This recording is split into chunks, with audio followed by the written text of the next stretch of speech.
যখন আমরা মন্দিরে ঢুকি আমাদের বলা হয়েছে কি 4 জনের বেশি মন্দিরে ঢুকবে না। এবার কি ওরা ঠিক করবে কতজন পূজা করবে কতজন করবো না? কিছু করছে ওদের কাটকানো কেন হচ্ছে না? যখন আমাদের উপর হামলা হচ্ছে তখন ওরা কি ঘুমাচ্ছে? আজকে পূজা করছি তখন আমাদের চলে আসছে তোমাদেরকে পূজা করতে হবে না। কি দিন? আরে তোমরা জানো না আজকে মঙ্গলবার আমার বজরং বলির দিন। এই দিনে বলছে সাবধান করে দিচ্ছে এই যে আজকে করলে তুমিও দেখলে কি মন্দিরে যত ইচ্ছা তত লোক পূজা করতে পারে।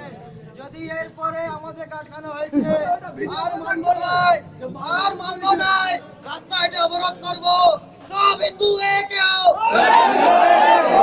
আর হিন্দু ছেড়ে জয় শ্রীরাম। আপনারা নিয়ে নিয়ে বাড়ি যান। সবাই হিন্দুরাকে জানান যে আপনারা এই যে আমাদের এই ধর্ম পালন করতে দিচ্ছে না।